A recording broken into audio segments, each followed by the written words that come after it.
Hello guys, this is Red Dead Railroad here. Today I thought I'd do a quick little review of this locomotive I just got in from Train World today. That being a Rapido 44-tonner locomotive in the Rio Grande scheme. So I thought it'd be pretty fun to do a quick little unboxing and light review of this locomotive like I did a Leviathan. So let's get into it. First we're gonna get this off of it. There's a nice little plastic sleeve on it to protect it. It's this nice little box.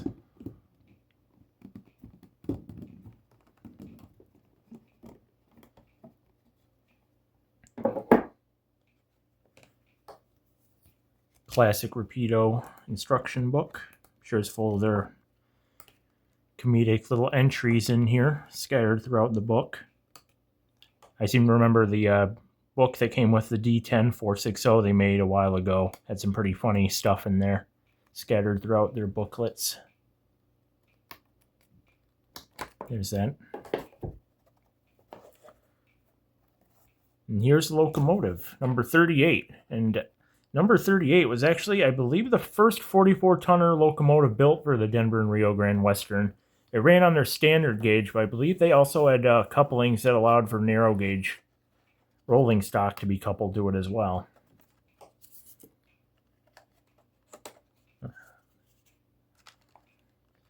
It's in another case.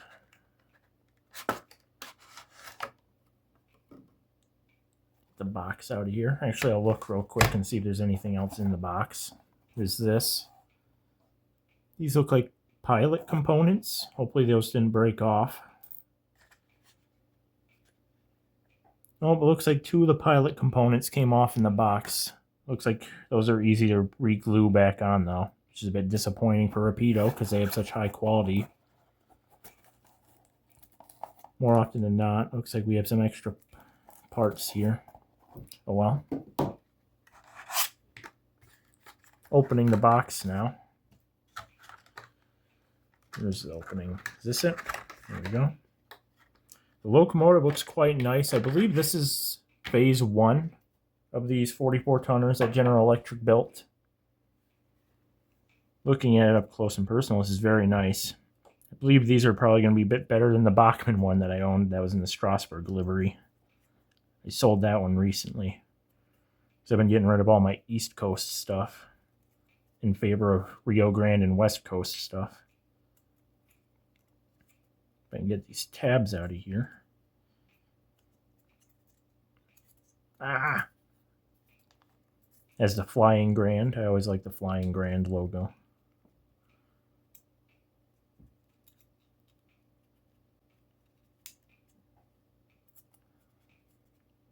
Oh, these are really in there, aren't they?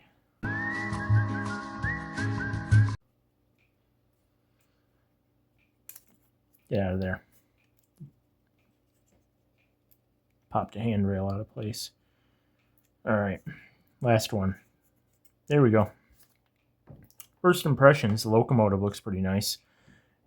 I don't see any crew figures in there, which is disappointing because the Bachmann, although they were rather crude, did include crew figures in this. This is front, alright. So this is the front. Number 38. Like I said, I believe number 38 was the first of the fleet of 44-tonners the Rio Grande had purchased. Looks pretty nice. I would say that I was expecting a bit more for the price you paid. I believe I paid it was like $250 on Train World right now. But I ended up getting $30 knocked off of that as well because of the St. Patrick's Day special they were running, where it was 10% off.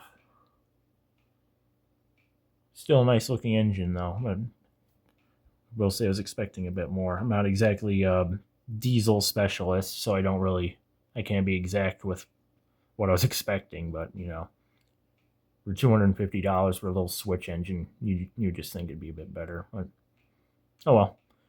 First impression's pretty good though. I will say I'm disappointed that these pilot steps were busted off of the thing.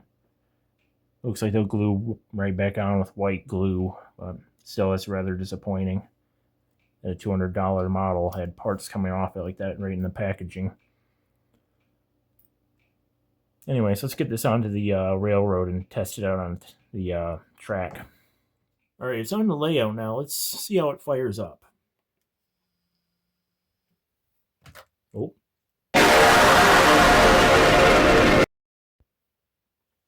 All right, let's try this again. Here's the Rapido 44 tonner on the layout, and here's it starting up.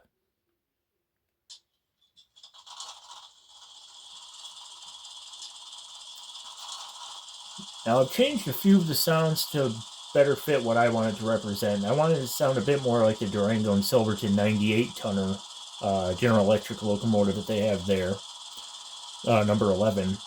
So I've equipped a new horn and bell on it. Now the horn isn't exact. They actually did have a match for the horn that is on their number 11, which I believe was their P3, Nathan P3. And while that is an option on this engine, for some reason, despite almost maxing out the volume for the horn, you can barely hear that horn on the locomotive for some reason. So I ended up with a P5, a Nathan P5, which sounds a bit more modern than the P3 than I would like, but it's close enough. It's closer than the default horn that was set on this locomotive. Then the bell I ended up changing to just another one of the GE steel bells to sound a bit more like number 11 as well. So let's sound the bell, which is sound effect number 1, F1.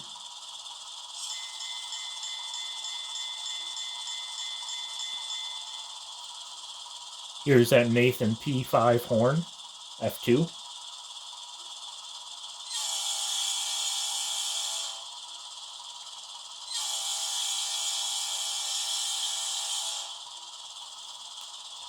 And then there's lots of other sounds on this locomotive I'll quickly go over.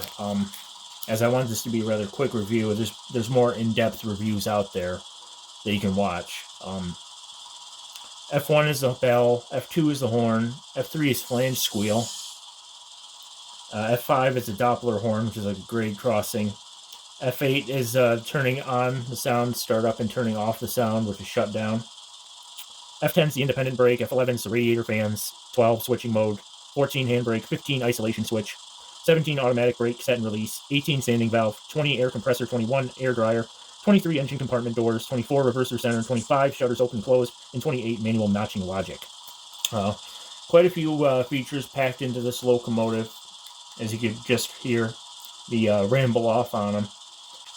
I'm looking through the manual now. Lots of options for horns, lots of options for bells. There's different brake squeals, different air dryers. I'm going to be honest, I'm not a big diesel person.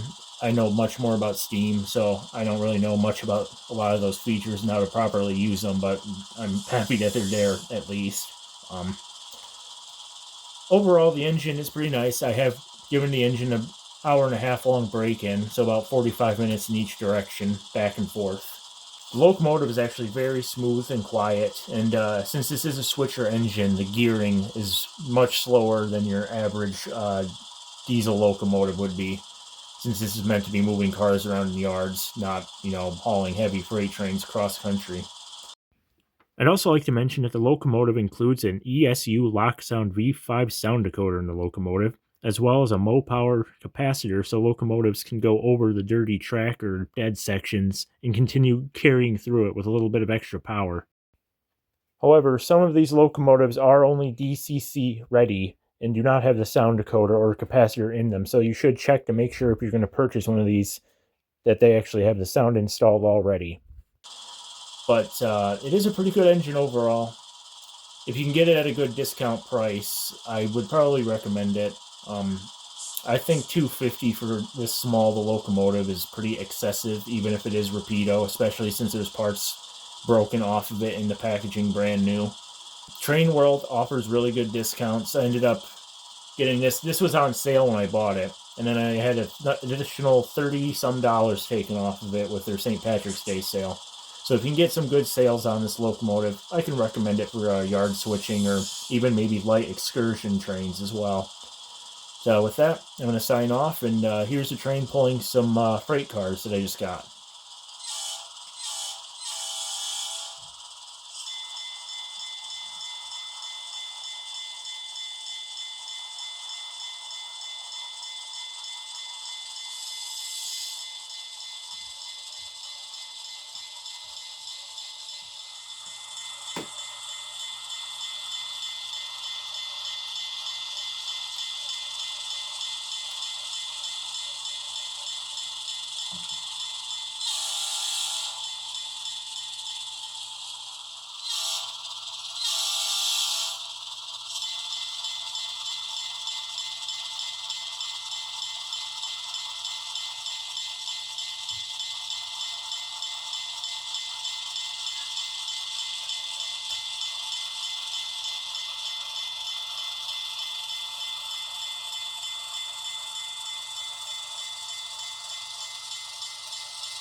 Alright, and that wraps up the review for today. I also wanted to mention that this engine comes with ESU lock sound, because I forgot to mention that earlier somehow.